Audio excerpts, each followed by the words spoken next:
ये समझ जाता है कि कुछ न कुछ गड़बड़ है और अगले पल समंदर से एक बहुत बड़ी लहर आती है जो पूरे के पूरे रिजॉर्ट को अपनी चपेट में ले लेती है। चारों तरफ पानी होता है। दरअसल ये सुनामी है जो अब इस जगह पर आ चुकी है। मारिया को दिखाया जाता है जो एक पेड़ के सहारे खड़ी होती है। वो अपने परिवार को आवाज लगाती है लेकिन उसे चारों तरफ कोई भी नहीं दिखता। पर तभी उसे अपना बेटा लूकस दिख जाता है। वो लूकस की तरफ बढ़ना शुरू करती है लेकिन एक बार फिर से लहर आती है और इन दोनों को बहा कर ले जाती है। पर मारिया की किस्मत अच्छी होती है कि लूकस उसे देख लेता है जो मलबे के ढेर के पास पड़ी होती है और अब लूकस अपनी मॉम मारिया के पास आ जाता है। ये दोनों के दोनों उस तरफ बढ़ना शुरू कर देते हैं जहां पर पानी कम होता है। यहाँ पर मारिया के पैर को दिखाया जाता है जो बहुत जख्मी है लेकिन वो अपने बेटे लूकस को नहीं बताती क्योंकि वो नहीं चाहती कि वो भी हताश हो जाए। और तभी लूकस को एक बच्चे की आवाज आती है। वो उस बच्चे को बचाने के लिए जाना चाहता है लेकिन मारिया कहती है कि तुम वहां मत जाओ। दरअसल उसने अपने पति और 2 बेटों को खो दिया है। वो नहीं चाहती कि वो लूकस को भी खो दे लेकिन लूकस अपनी मॉम की बात नहीं सुनता और उस बच्चे को अपनी पीठ पर बैठा कर ले आता है। इसके बाद लूकस एक पेड़ पर उस बच्चे को चढ़ा देता है। वो अपनी मॉम मारिया को भी चढ़ाना चाहता है लेकिन उसके पैर के जख्म की वजह से उसे चढ़ने में बहुत प्रॉब्लम हो रही होती है। लेकिन लूकस पूरी हिम्मत दिखाते हुए अपनी मॉम को भी पेड़ पर चढ़ा देता है और अभी तीनों के तीनों पेड़ पर रेस्क्यू टीम के आने का इंतजार करने लगते हैं। और अब यहाँ पर दिखाया जाता है जहाँ पर चारों तरफ तबाही होती है। कुछ देर बाद यहाँ पर यहाँ के लोकल गाँव वाले आ जाते हैं। लूकस और उसकी मॉम को देख लेते हैं। लूकस की मॉम मारिया बहुत ज्यादा जख्मी है इसीलिए उसे उठाकर ले जाया जाता है। और जब मारिया हॉस्पिटल पहुंचती है तो दिखाया जाता है कि चारों तरफ जख्मी लोग हैं। हॉस्पिटल पूरी तरह से भरा हुआ है। टीवी पर भी यही न्यूज चल रही होती है कि सुनामी ने बहुत तबाही मचाई है। यहाँ मारिया को बहुत दर्द हो रहा होता है। वो अपने बेटे से कहती है कि मुझे पेन किलर चाहिए लेकिन वो उसकी बात समझ नहीं पाता। अब यहाँ पर डॉक्टर आता है और वो उसे एक इंजेक्शन लगाता है, साथ ही उसकी मरहम पट्टी करता है और इसके बाद उसे बाकी मरीजों के साथ रख दिया जाता है। लेकिन अब भी मारिया की तबीयत पूरी तरह से ठीक नहीं होती। उसे वॉमिट होना शुरू हो जाती है। दरअसल पानी के बहाव की वजह से उसके पेट के अंदर पानी के साथ गंदगी भी चली गई होती है इसीलिए उसे वॉमिट होती है। और अब यहाँ पर दिखाया जाता है कि एक आदमी अपने परिवार को ढूंढने के लिए आया है। मारिया अपने बेटे लूकस को कहती है कि तुम्हें उसकी मदद करनी चाहिए। लूकस उसके पास जाता है और उसकी फैमिली की फोटो देखता है। यहाँ पर लूकस को एहसास होता है कि सबके परिवार बिछड़ चुके हैं इसीलिए वो तय करता है कि वो सबकी मदद करेगा। यहाँ पर जितने भी पेशेंट्स होते हैं सबके नाम, एड्रेस और कौन किस देश से है ये सब एक पेपर पर लिख लेता है। अब यहाँ पर लूकस को एक बच्चा मिलता है जो अपने परिवार को ढूंढ रहा होता है और ये उसी परिवार का बच्चा है जिसके पिता ने सबसे पहले लूकस से मदद मांगी थी। लूकस इस बच्चे को उसके डैड तक पहुंचा देता है और अब उसे अपने डैड की भी याद आना शुरू हो जाती है। इसके बाद वो उस वार्ड में जाता है जहाँ पर उसकी मॉम है लेकिन वो देखता है कि उसकी मॉम उसके बेड पर नहीं है बल्कि वहाँ पर कोई और पेशेंट लेटा हुआ है। इस बात से लूकस परेशान हो जाता है, रोने लगता है। तभी वहाँ पर नर्स आती है। लूकस उसे बताता है कि मेरी मॉम इस बेड पर थी लेकिन अब वो यहाँ पर नहीं है। इसके बाद नर्स लूकस को एक दूसरे वार्ड में ले जाती है जहाँ पर बहुत सारे बच्चे होते हैं और ये सब वो बच्चे हैं जिनके पेरेंट्स मिल नहीं रहे। नर्स लूकस से कहती है क्या तुम अपने किसी रिलेटिव का नाम जानते हो? वो कहता है अपने दादाजी का लेकिन मैं उनका फोन नंबर भूल गया हूँ। इसके बाद नर्स उसकी शर्ट पर एक स्टिकर लगाकर चली जाती है जिस पर एक नंबर होता है। यहाँ पर सभी बच्चों के कपड़ों पर उसी तरह के स्टिकर होते हैं। लूकस बहुत ज्यादा परेशान है क्योंकि उसे लगता है कि अब उसकी मॉम इस दुनिया में नहीं रही। वहीं दूसरी तरफ हमें रिजॉर्ट को दिखाया जाता है जहाँ पर लूकस अपने परिवार के साथ था। वहाँ पर लूकस के पिता हेनरी होते हैं जो अब भी जिंदा हैं। वो अपने बच्चों को, अपनी पत्नी को आवाज लगा रहे होते हैं लेकिन कोई भी उन्हें रिस्पॉन्ड नहीं करता। यहाँ पर अब हेलीकॉप्टर भी आ चुके हैं जो लोगों को यहाँ से रेस्क्यू कर ले जा रहे हैं लेकिन हेनरी यहाँ से नहीं जाना चाहता क्योंकि वो अपने परिवार को किसी भी कीमत पर ढूंढना चाहता है। रिजॉर्ट के उस कमरे में जाता है जहाँ पर वो रुका था। वहाँ पर वो अपने बच्चों को आवाज देता है और तभी उसके 2 बच्चे उसके सामने आ जाते हैं जो अब भी जिंदा होते हैं। वो अपने बच्चों से कहता है कि तुम रेस्क्यू टीम के साथ यहाँ से निकल जाओ, मैं तुम्हारी मॉम और तुम्हारे भाई को साथ लेकर ही आऊंगा। हालांकि हेनरी का छोटा बेटा इस जगह से नहीं जाना चाहता, वो अपने पिता के साथ रहना चाहता है क्योंकि वो बहुत ज्यादा डर गया होता है। हेनरी उन्हें समझाता और उन दोनों को यहाँ से भेज देता है। इसके बाद वो अपनी पत्नी मारिया और अपने बेटे लूकस को ढूंढना शुरू कर देता है। बात हो जाती है लेकिन अब भी उसे अपनी पत्नी और अपना बेटा नहीं मिलता। वो बहुत ज्यादा जख्मी भी होता है और तभी वो सड़क पर आ जाता है। उसके सामने एक गाड़ी आती है। वो देखते हैं कि हेनरी की हालत बहुत ज्यादा खराब है, वो जख्मी है, इसीलिए वो उसे एक हेल्थ कैंप में ले जाते हैं। यहाँ पर हेनरी को एक आदमी मिलता है जिसका पूरा परिवार खो चुका है। वो बताता है कि मेरा पूरा परिवार बीच पर गया था, इसके बाद वो मुझे नहीं मिला। हेनरी कहता है कि मेरी पत्नी और मेरा बेटा लापता है, मुझे नहीं पता कि वो जिंदा हैं कि भी नहीं।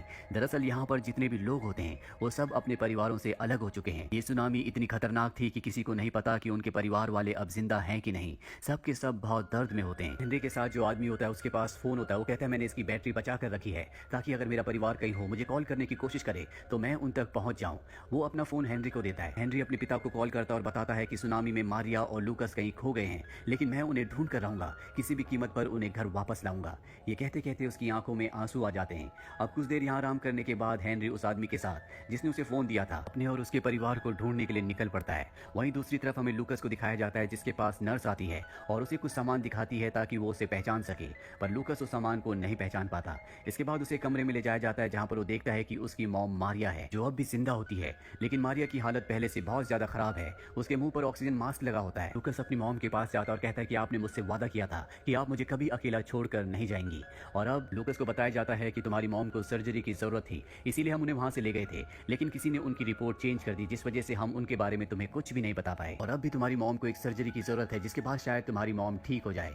वहीं हमें हेनरी और उस आदमी को दिखाया जाता है जो दोनों अपने परिवार को, अपने बच्चों को ढूंढ रहे होते हैं। ये एक एक करके हर एक रेस्क्यू कैंप में जाते हैं, हर एक हॉस्पिटल में जाते हैं, लेकिन इन्हें अपना परिवार कहीं पर भी नहीं मिलता। और अब हेनरी उस हॉस्पिटल में पहुंच जाता है जहां पर उसकी पत्नी मारिया और उसका बेटा लूकस है। वहीं मारिया को दिखाया जाता है जो अपने बेटे लूकस से कहती है कि जाओ और पानी लेकर आओ। वो बाहर पानी लेने जाता है जहां पर उसके पिता हेनरी भी हैं। वो उसके आसपास ही होते हैं, लेकिन ये दोनों एक दूसरे को नहीं देख पाते। और अब हेनरी उस जगह पर भी आता है जहां पर मारिया है, लेकिन वो पर्दे के पीछे होती है, इसीलिए वो उसे नहीं देख पाता।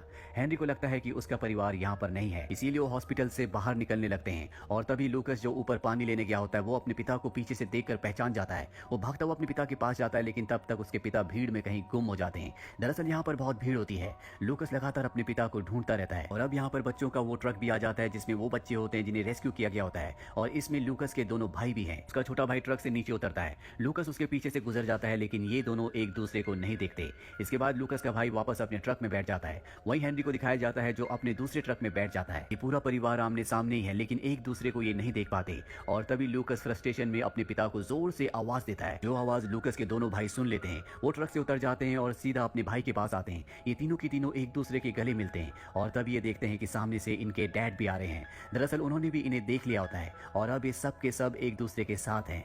यहाँ पर हेनरी के साथ वो आदमी जो अपने परिवार को ढूंढ रहा होता है, वो ट्रक ड्राइवर से कहता है कि अब हमें चलना चाहिए। हेनरी के लिए रुकने की कोई जरूरत नहीं है, क्योंकि उसे उसका परिवार मिल चुका है। इसके बाद ये सब के सब मारिया के पास आ जाते हैं। मारिया की हालत बहुत ज्यादा खराब होती है। वो हेनरी से कहते हैं कि अब मैं शायद नहीं बचूंगी। हेनरी उसे कहता है कि तुम जरूर बचोगी और हम हमेशा एक दूसरे के साथ रहेंगे। इसके बाद मारिया को सर्जरी करने के लिए ले जाया जाता है, जहां पर एक और लेडी होती है जिसकी अभी अभी सर्जरी हुई है। और वो लेडी मारिया से कहती है कि मैंने अपनी पूरी ताकत को बचा कर रखा है ताकि मैं एक आखिरी बार अपने परिवार को देख सकूं। और अब मारिया की सर्जरी शुरू हो जाती है। मारिया को अब भी वो मंजर याद आ रहा होता है जब सुनामी आई थी। उसे एहसास होता है कि कुदरत के आगे इंसान कितना कमजोर और कितना बेबस है। जहाँ एक तरफ मारिया की सर्जरी हो रही होती है, वहीं उसका परिवार बाहर उसके लिए प्रेयर कर रहा होता है। पूरी रात बीत जाती है और सुबह हेनरी अपने बेटे लूकस के पास आता है और उसे बताता है कि तुम्हारी मॉम अब पूरी तरह से ठीक है, हम जल्दी अपने घर पहुंच जाएंगे। अगली सुबह दिखाया जाता है कि यहाँ पर एक इंश्योरेंस वाला आया है जो इस पूरे परिवार को वापस इनके घर ले जाने के लिए आया है। ये सब के सब प्लेन में बैठ जाते हैं। लूकस मारिया के पास जाता है और अपनी मॉम से कहता है कि मैं आपके साथ हूँ, मैं कभी आपको अकेला नहीं छोड़ूंगा। साथ ही वो ये भी बताता है कि जिस बच्चे को उसने सबसे पहले बचाया था उसे उसका परिवार मिल चुका है। मारिया लूकस से कहती है कि मुझे तुम पर गर्व है। उसे यकीन नहीं हो रहा होता कि उसका परिवार उसके साथ है। और तभी वो प्लेन की खिड़की से नीचे देखती है जहाँ पर चारों तरफ तबाही होती है। वहीं हेनरी को दिखाया जाता है जो उस आदमी के परिवार के लिए, उस आदमी के लिए प्रार्थना करता है जिसने उसके परिवार को ढूंढने में उसकी मदद की थी। अब भी उसका परिवार लापता होता है। वो ईश्वर से प्रार्थना करता है कि उसे उसका परिवार मिल जाए। दरअसल इस पूरे परिवार की हिम्मत ने, इनकी अच्छाई ने और एक दूसरे के लिए प्यार ने इन सबको बचा लिया होता है। ये एक सच्ची घटना थी जो सन 2004 में हुई थी।